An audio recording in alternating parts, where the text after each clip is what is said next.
বলতেছে নবীর প্রেমিকেরা হাইরে দিশাহারা মরণের বই।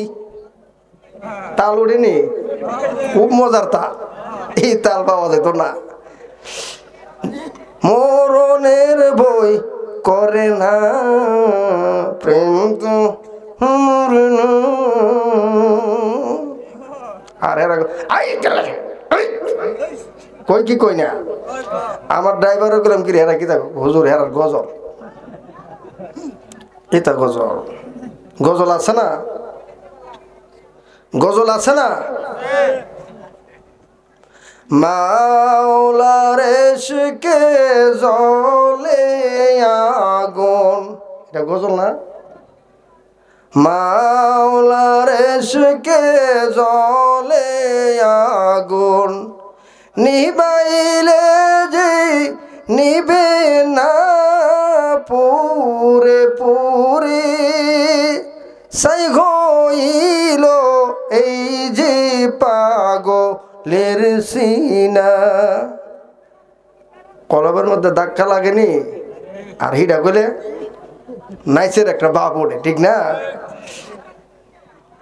কথা বলতে পারে, আল্লাহর কালাম পড়ার শক্তি আল্লাহ দেন নাই, এরকম লোক নাই। আল্লাহ বলেন নিয়ামত পেয়ে যদি নিয়ামতের শুকরিয়া আদায় না করে, এই বান্দাটার মতন এই পৃথিবীতে তার মতন হতভাগা এই পৃথিবীর জমিনে আর কেউ নেই। কেন?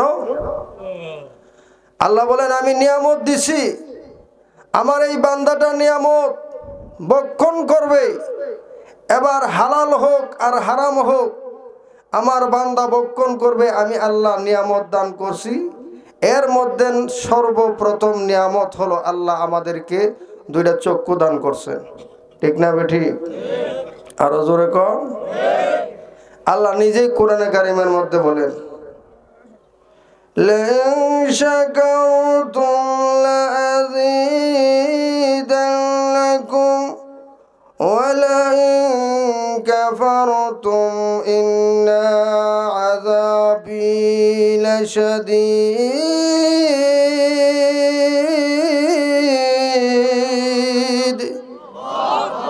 আল্লাহ নিজে এই কোরআনের মধ্যে এই আয়াতে বলেন লাইন শাকারতুম লাযীদান্নাকুম ওয়া লাইন কাফারতুম ইন্না আযাবি লাশাদীদ। যে নিয়ামত পেয়ে নিয়ামতের শুকরিয়া যদি পরিপূর্ণভাবে বান্দা আদায় না করে তার আযাব কি হবে? ইন্না আযাবি লাশাদীদ, তার আযাব বড় কঠিন আযাব হবে। আর নিয়ামত পেয়ে নিয়ামতের শুকরিয়া যদি কোনো বান্দা আদায় করে, আল্লাহ বলেন আমার এই বান্দাটা নিয়ামত পেয়ে নিয়ামতের শুকরিয়া আদায় করছে, ও ফেরেশতা তুই সাক্ষী থাক, আমার বান্দার কথা না তুই বলছিলে এই দুনিয়ার জমিনে পাঠাইবে না, এখন পাঠাইছে। আমার বান্দাটা এই নিয়ামত পেয়ে নিয়ামতের শুকরিয়া আদায় করছে, ও ফেরেশতা তুই সাক্ষী থাক, তার আমল নামার মধ্যে সওয়াবের নেকির আমলটা তুই লিখা দে। এই জন্য আসল ভাইরা আমার লক্ষ্য করে শুনেন, আল্লাহ রাব্বুল আলামিন ডেকে ডেকে বলতে থাকেন, রে পৃথিবীর মানুষেরা, হ্যাঁ দুনিয়ার মানুষেরা, নিয়ামত পেয়ে যদি নিয়ামতের শুকরিয়া আদায় না করোস রে, আমি আল্লাহ বড় রহমান এবং দয়াবান। আমি আল্লাহ যদি আযাবের জাহান্নামে ফেলায় দেই আমার কোনো দুঃখ নাই, আমি যদি জান্নাতেও দেই তাতে কোনো দুঃখ নাই। নিয়ামত পেয়ে নিয়ামতের শুকরিয়া আদায় করলে না রে বান্দা, আমি ফেরেশতাদের লগে আমি ঝগড়া করে ফাসাদ করে তোদেরকে আমি আদম সন্তান বানাইয়া এই দুনিয়ার জমিনে পাঠাইছি। আল্লাহ ফেরেশতার লগে মিটিং করছেন নি আদম সন্তানের ব্যাপারে? তারা কইছে আদম সন্তান বানায় কি করবেন? তারা দুনিয়াতে গিয়া মারামারি কাটাকাটি ডাঙ্গা হাঙ্গামা করবে, উক্কা খাইব, বিড়ি খাইব, গাঁজা খাইব, সব কিছু হয়। আল্লাহ কেন বানাইতেন? আল্লাহ কলা ইন্নি আলামু মালা তাআলামুন। আল্লাহ হে ফেরেশতারা, আমি আল্লাহ যা জানি তোমরা তা জানো না। এই জন্য আসল ভাইয়েরা আমার, লক্ষ্য করে শুনেন, এই এলাকার ভিতরে যদি কোন বান্দাটা আল্লাহ আল্লাহ জিকির করে, আল্লাহ আল্লাহর নাম বলতে থাকে, আল্লাহ বড় খুশি হইয়া ফেরেশতাদেরকে বলেন, রে ফেরেশতারা, দেখ আমার এই বান্দাটা এই দুনিয়ার মধ্যে বসে বসে তোরা না বলছিলে আমার এই বান্দাটা আদম সন্তান না বানানোর জন্যে, এখন আমি আদম সন্তান বানাইলাম। দেখ আমার বান্দাগুলি জান্নাতের মধ্যে বসে বসে, মৌমাছির মতো বসে বসে, তারা বেঙ্গুলের পাখির মতো বসে বসে আল্লাহু আকবার সুবহানাল্লাহ আলহামদুলিল্লাহ বলতেছে। রে ফেরেশতারা, সাক্ষী থাক, আমি আল্লাহ তাদের যত সগীরা গুনাহ আছে সব ক্ষমা করে দিব। লাভ না লস? আরো জোরে কর। তো এই লাভ ফালায়া দোকানে, বাসায়, বাজারে বসে থাকলে লস না লাভ তাদের? কিছু কিছু লোক আছে, ছোট থাকতে দেখতাম আমার দাদা উক্কা খাইতো, উক্কা চিনি, তো দাদা কে না দে কিতাবা উক্কাটা জ্বালাই দে, আরে উক্কা জ্বালাই দিতাম আমি মাদ্রাসাত পড়ে, হুজুর না করছে উক্কা খাওয়ার নিষেধ। কফঙ্গির ভূত, তুই উক্কা জ্বালাই দিতে না? আমি দাদা এটা খায়েন না, এটা আমরা ফোর দাদার থেকে খাই আইছে, আমরা এটা খাওয়া দরকার।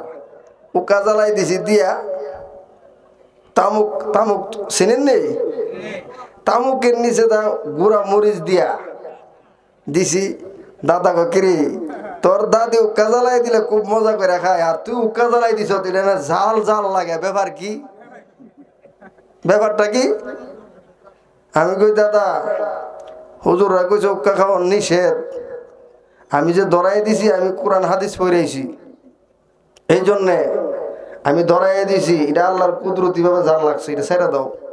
না তুই যে কোন একটা কারিগরি করছস। আসেনি মানুষ বাসাত বয়া বয়া বিড়ি খায়, উক্কা খাইতেছে, কিন্তু আবার এই বান্দাটা বয়া বয়া উক্কাও খায়, বিড়িও খায়, আবার চিন্তা করতেছে ইমুক হুজুর বিবাইরা থেকে আসছি, উনি কথা বলতেছে শুনি। আল্লাহ বলেন, ও ফেরেশতা, আমার এই বান্দাটা বিড়ি খাইলো, আমি আল্লাহর কথা শুনতেছে, রসুলের কথা শুনতেছে, সাক্ষী থাক, এই বান্দার জন্য তার আমল নামাই, তার ডান কান্দের আমল নামাই সওয়াবটা লিখে দাও। এই জন্য ভাববেন না যে আমরা বিড়ি খাইলেও সওয়াব পাবো, হুক্কা খাইলেও সওয়াব পাবো না। জান্নাতের বাগানে আসলে সওয়াব বেশি না কম?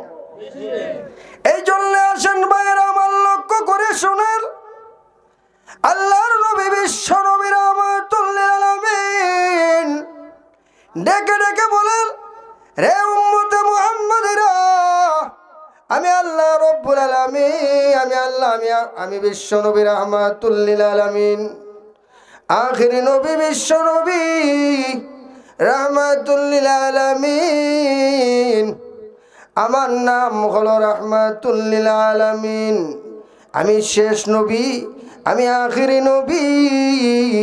সেই আখিরি নবী হিসাবে তোমাদেরকে ওসিয়ত করে যাই, আমিও দুনিয়াতে থাকবো না, আমি দুনিয়ার জমিন থেকে চলে যাব, কিন্তু পৃথিবীর উম্মতেরা শুনে রাখো, এই দুনিয়া থেকে চলে গেলেও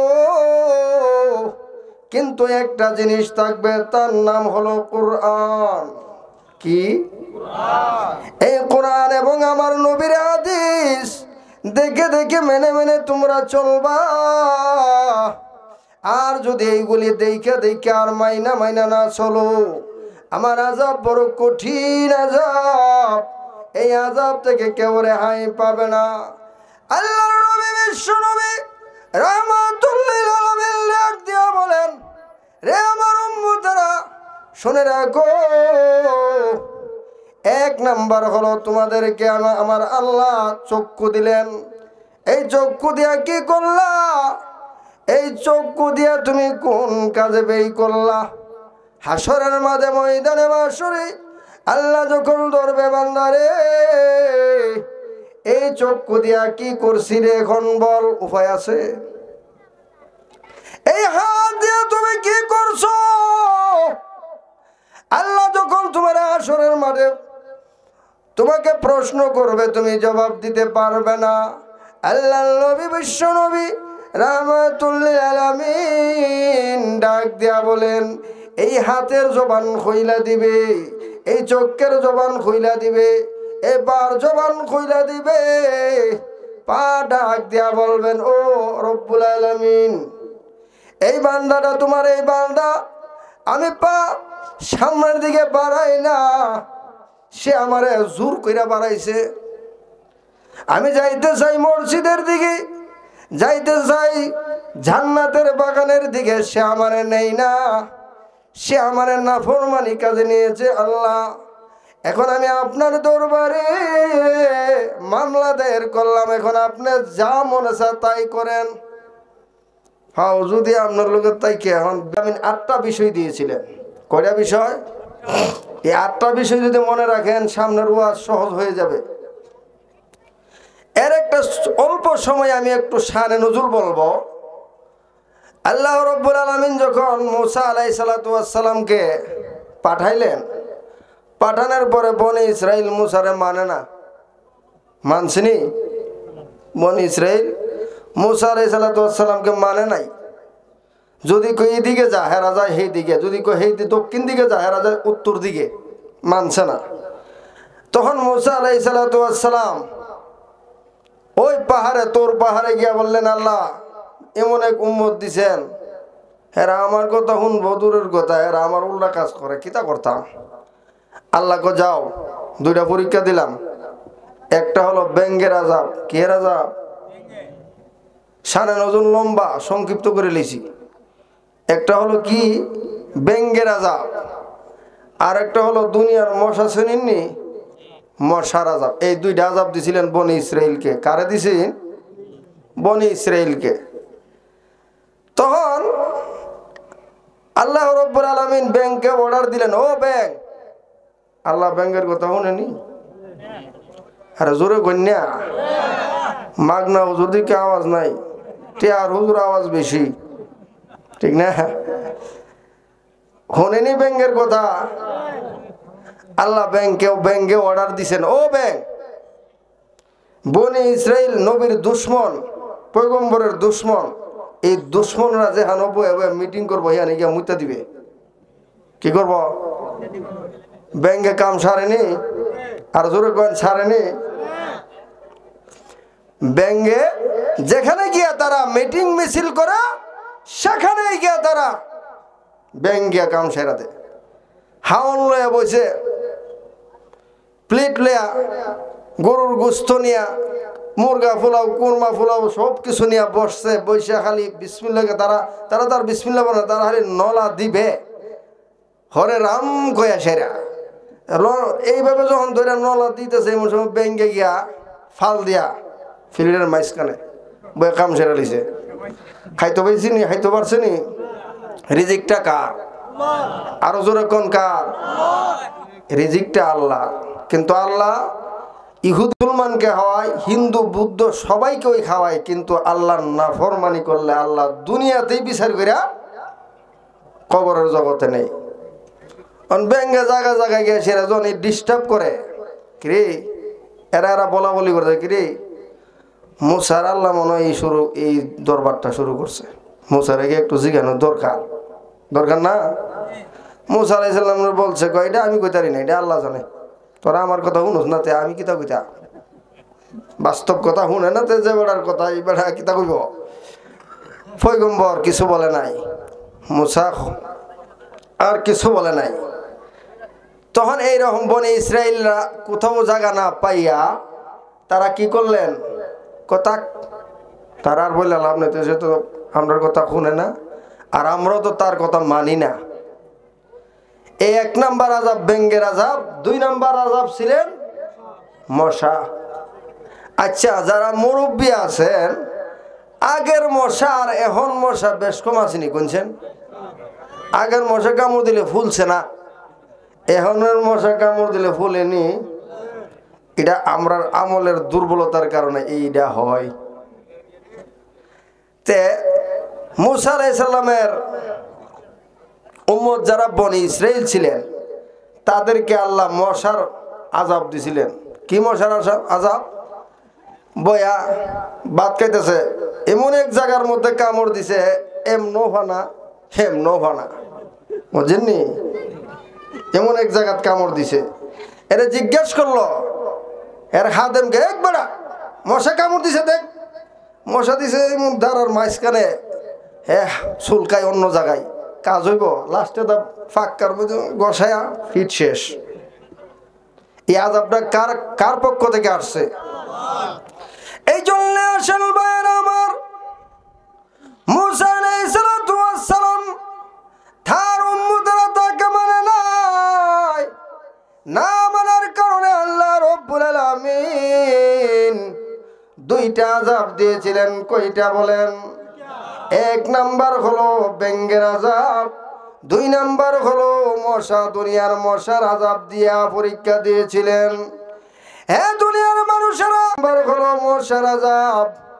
ও দুনিয়ার মানুষেরা, বনি ইসরাইলকে 2টা পরীক্ষা দিয়েছি। কেন? তারা 8টা জিনিস না মানার কারণে। এই আয়াতগুলি আল্লাহর নবী বিশ্ব নবী রাহমাতুল লিল আলামিনের উপরে নাযিল হওয়ার পর আল্লাহর নবী ডাক দেয়া, 1 নম্বর হলো মুসা আলাইহিস সালামের উম্মতরা যেমন নাম মানলেন না, ঠিক তেমনি ভাবে আখিরি নবী বিশ্ব নবী রাহমাতুল লিল আলামিনের যখন এইরকম ভাবে আল্লাহর নবীর নাফরমানি করবে, তাদেরকে আমি দুনিয়াতে আযাব দেব। তাদেরকে বলে দিও, হে নবী তুমি বলে দাও। কি বলে দেব? যে মুসা আলাইহিস সালামকে যে আমি 2টা পরীক্ষা দিয়েছিলাম, এই পরীক্ষাতে তারা ফেল হওয়ার কারণে আমি আল্লাহ রব্বুল আলামিন আযাব দিয়েছি। আর 8টা বিষয় যারা মানবে, আখিরি নবী বিশ্ব নবী রাহমাতুল লিল আলামিনের উম্মতরা যদি মানে, দুনিয়াতেও শান্তি, পরকালেও জান্নাতের বাগান পেয়ে যাবি। যেটা বলতেছিলাম, 8টা বিষয় কারে দিছিলেন? ওয়াজ বললে তো শেষ। মুসা আলাইহিস সালামকে 8 বিষয় দিয়েছিলেন যে বনি ইসরাইলকে বোঝানোর জন্য। তারা মানছে না ছাড়ছে? ছাইরা দিছে। 8 বিষয়ের মধ্যে আল্লাহ রব্বুল আলামিন আমার 1 নাম্বার বিষয়ে আল্লাহ বলেন, ওয়াইযা খাযনা মিযাক বনি ইসরাঈল লা তা'বুদুনা ইল্লাল্লাহ। এর মধ্যে এক বিষয় হলো লা তা'বুদুনা ইল্লাল্লাহ, আল্লাহ ছাড়া কোনো মাবুদ নাই। 8 নম্বরের মধ্যে 1 নম্বর বিষয়, কিন্তু আয়াত করলে আমি হুদা 4 খান মানে 4টা নাম্বার পড়ছি, পরিপূর্ণ পড়ি নাই কারণ সময় কম। 1 নম্বর কি? আল্লাহ ছাড়া। এখন দেখেন, নবীজির চাচা আবু জাহেল, আবু লাহাব আপন চাচা না দূরের চাচা? মানছেনি আল্লাহ ছাড়া কোনো মাবুদ নাই, এই কথা বলছে, বলার পরে চাচা মানছেনি। কিন্তু আবার কোনো ব্যক্তি যদি আল্লাহর নবীজিকে কষ্ট দিত, চাচা মাইন্না নিত না। হ্যাঁ, যখন দেখে আবেগ ভালো, চাচার আবেগ ভালো, তখন আবার বাতিজে গিয়ে গো কাকা আপনার তো দেখা যা আমারে আবু জাহেলে মারতো আইছে, কিন্তু আপনি আবার আগ্রহ দেখে গিয়া বলছেন আমার বাতিজারে মারলে খবর আছে। চাচা এই মহব্বত যখন করেন, কালিমাটা করে মুসলমান হয়ে যায়। বাতিজা এই কথা কইস না, এই কথা কইলে আর সহ্য হয় না। এই কথাটা বলে সহ্যই না তাই আপন চাচা, সেই আপন চাচা তা সহ্য করে না। তাই আল্লাহ ছাড়া কোনো মাবুদ নাই, এটা কে বলছেন? আল্লাহ। এক নাম্বার, আল্লাহ ছাড়া কোনো মাবুদ নাই। ভাইয়ের আমার লক্ষ্য করে শোনেন, বিশাল লম্বা ঘটনা। এই 8 বিষয় যদি আমি আলোচনা করি 3 থেকে 4 ঘন্টা লাগবে রে ভাই। এই লম্বা সূরা কথা বলবো না। আল্লাহর নবী বিশ্ব নবী রাহমাতুল লিল আলামিনকে ডাক দেয়া বলেন, ওগো নবীজি আপনি জানায় দেন আল্লাহ ছাড়া কোনো মাবুদ নাই, আমি মাত্র একজন আল্লাহ। কয়জন? কয়জন? নবী শেষ নবী কয়জন? আল্লাহ কয়জন? গায়রুল্লাহর পূজা করা যাইব? সম্ভব না। আল্লাহ কইছে আমি আল্লাহ ছাড়া আর কোনো মাবুদ নাই। তা আল্লাহ ছাড়া আর কোনো মাবুদ না হইলে আমরা কার পূজা করব? মনে কষ্ট নিয়েন না, ফাঁকা দা আউট কথা কয়া বেলাই। আমি মুসাফির মানুষ, এই হিসেবে মাফ করে দিবেন বেয়াদবি হইলে, ঠিক আছে? আল্লাহ ছাড়া কোনো মাবুদ নাই, এই কথাটা অনেকে বিশ্বাস করতে চায় না। বলতে পারেন হুজুর এটা আবার কি? আপনারা এদিকে আছে কিনা নাই জানি না, আমরা এদিকে কইলাম বহু মাজার আছে, বহুত। কিন্তু আমি যেমন শাহজালাল মাজারে গত 3 দিন আগে আমি সুনামগঞ্জ জামালগঞ্জ প্রোগ্রাম করে যাওয়ার পথে আমি জিয়ারত করে গেছি। গিয়া দেখেন এখানে কোনো কিছু আসেনি, মানে অবৈধ কাজ আসেনি। তাকলো মাদ্রাসার ভিতরে নাই, মাজারের সাইডে নাই তাফা, কিন্তু আশেপাশে যে কিছু কামলা কামলা বুঝুননি, মানে হঠাৎ ফির হয়ে গেছে গা আটকা ভিড়, এইগুলির মাজারের পাশে গিয়ে দেখবেন অভাব নাই। এরা বলে এই পিসা বই সন্তান দেয়, এই পিসা বই খাওয়ায়, মরলে এখানেই মরবো, বেহেশতে গেলে তারা লই যামু, আর বেহেশতে না গেলে তারা লই জাহান্নামে যামু। এইরকম কথা বলে কি বলে না? বলে। আমি চিটাগাং রাঙ্গামাটিতে এক প্রোগ্রাম করতে আসার পথে তারার একটা ওয়াজের মধ্যে একটা বয়ান শুনছিলাম, মানে গান, গজল, গান না গজল। এই এলাকাটা চলেনি, কইলেনি আবার রাস্তাটা গাড়ি আড়ক করে লা। আচ্ছা, আমি যখন চিটাগাং আসার পথে এই বদ্দার হাট জায়গাটার নাম, এরা বক্তা বলতেছে নবীর প্রেমিকেরা হাইরে দিশাহারা মরণের বই। তাল উঠেনি, খুব মজার তাল, এই তাল পাওয়া যেত না। মরণের বই করে না প্রেম তো মরণ। আর এরা কই কি কই না, আমার ড্রাইভারও গেলাম কি হেরা কি থাকো হুজুর হেরার গজল, এটা গজল। গজল আছে না? গজল আছে না? মাওলার ইশকে জ্বলে আগুন, এটা গজল না?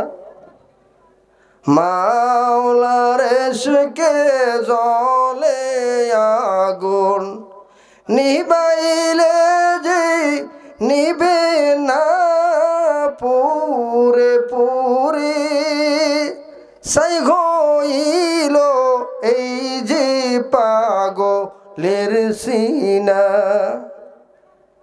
কলবের মধ্যে ধাক্কা লাগেনি, আর হিডা গলে নাইসের একটা বাপ ওঠে, ঠিক না ভাই? আল্লাহ ছাড়া কোনো মাবুদ নাই। কি মাবুদ নাই? আল্লাহ বলছেন আমি একা, এক, আমি একজন। তোমরা কেন গাছের পূজা করবা? তোমরা কেন মাছের পূজা করবা? তোমরা কেন পাথরের পূজা করবা? তোমরা কেন মূর্তির পূজা করবা? তোমরা কেন মাটির পূজা করবা? এইগুলি আল্লাহ বলছেন এইগুলি সব শিরিক। শিরিক কিনা? শিরিক। বহু ঘটনা আছে, বহু কথা বলার ছিল।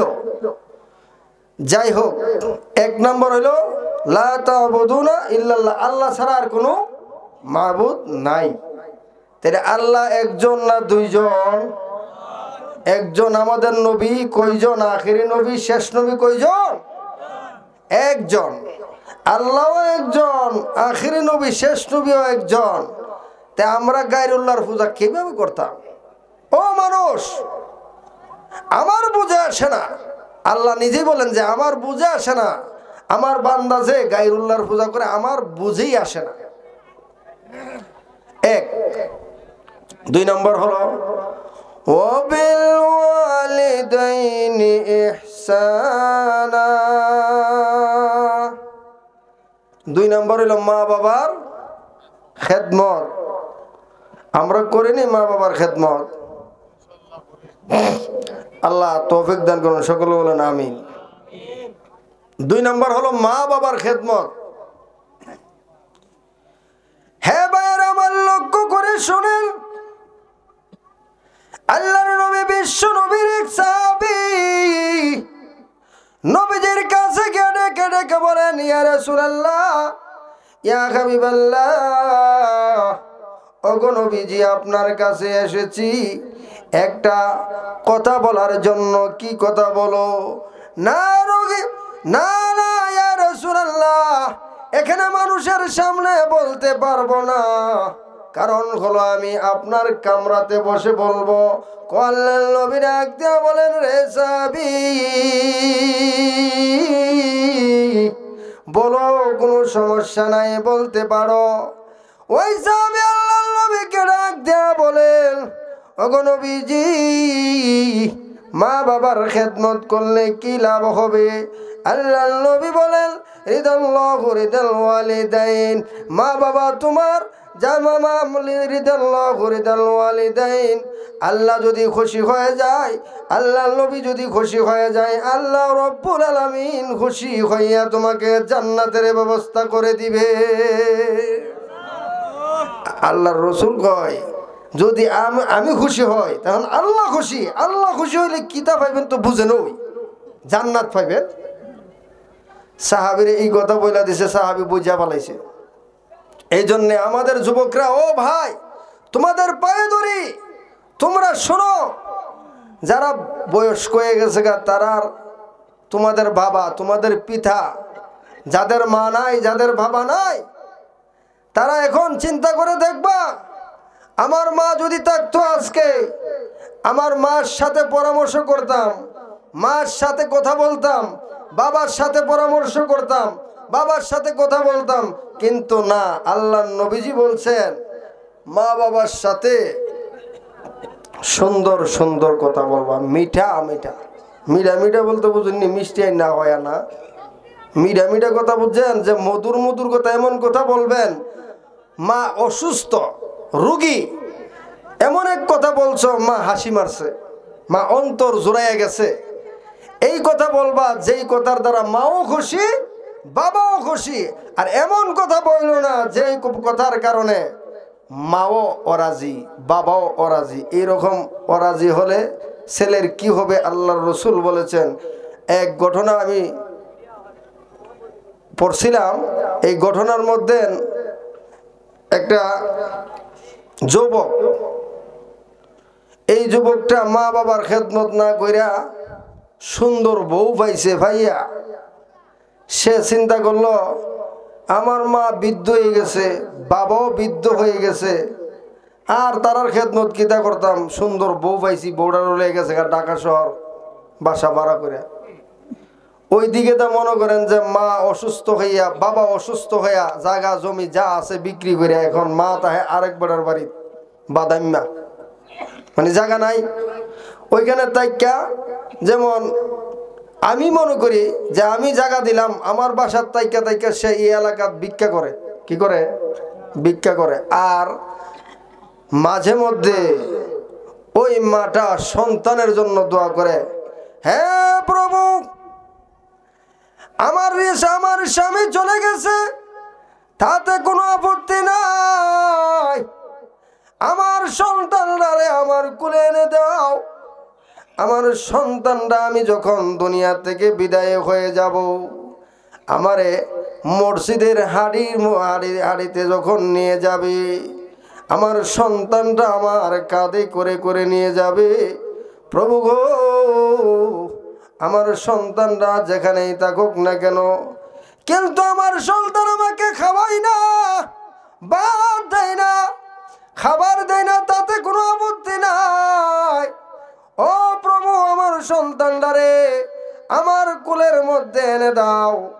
আমার স্বামীও দুনিয়া থেকে বিদায় হয়ে গেছে গো আল্লাহ, আমিও যদি পৃথিবীর জমিন থেকে বিদায় হয়ে যায়, আমার কি উপায় হবে? এই কথা বলে বলে মা চোখের পানি ছেড়ে দিয়া কান্দে আর বলে, আল্লাহ গো, আমি আর কি করব, আমার কোনো উপায় নাই, আমার কোনো শক্তি নাই। এইরকম ভাবে যখন কান্দি, ওই মা কান্নার কারণে ওই দিক দিয়ে সন্তান আল্লাহর গজব এমন পড়েছে। ওই সন্তানের স্ত্রী ও সন্তানের থেকে বিদায় হয়ে চলে গেলেন। ভাইরা আমার, লক্ষ্য করে শুনেন, 1 মিনিটের ভিতরে সব শেষ কইরা বলাম।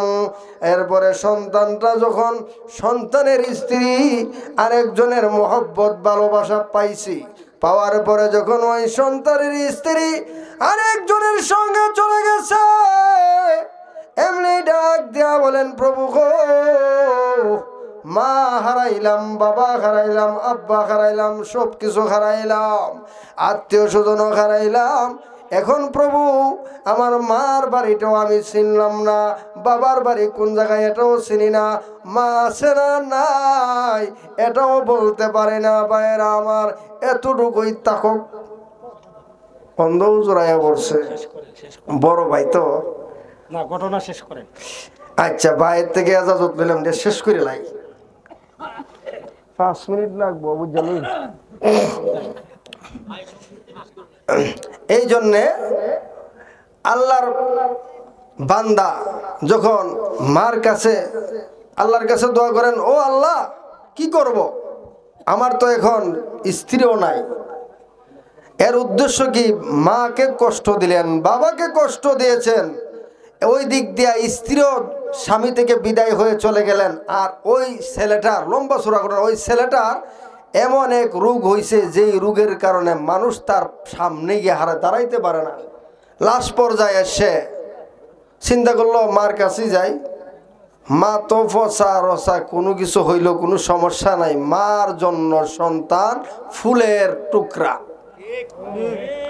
এই জন্যে ওই সন্তান চিন্তা করলো, তো সব শেষ, বাবার বাড়িও নাই, কোথায় গিয়া পাবো? এক যুবককে জিজ্ঞাসা করলেন, যুবক বললেন, তোমার আব্বার বাড়িটা এটা ছিল, এই বাড়িটা কিনা একজন মালিক আছে, ওই মালিকে কিনা রাখছে, আমি এটা পাহারাদারি করি।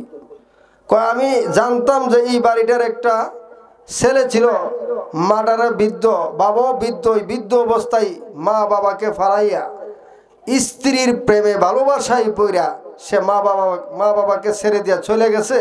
এই ছেলেটারে যদি আমি পাইতাম, হ্যাঁ একটা কূপ দিয়ে জব করে কল্লা ফালাই দিতাম। ছেলেটা আল্লাহর কাছে বলে, আল্লাহ, আমি বুঝি এত বড় পাপী হয়ে গেলাম। যাই হোক, আল্লাহ পাক বলছেন, মুসা আলাইহিসসালামকে 8টা বিষয় দিয়েছিলেন, এর মধ্যে 2টা বলছি, আরো 6টা রয়েছে। আল্লাহ পাক আপনাকে, আমাকে, সবাইকে যেন এই 2টার উপরে আমল এবং ইখলাসের সাথে শোনার, আমল করার, আমাকেও আমল করার তৌফিক দান করুন। আসসালামু আলাইকুম ওয়া রাহমাতুল্লাহি ওয়া বারাকাতুহু।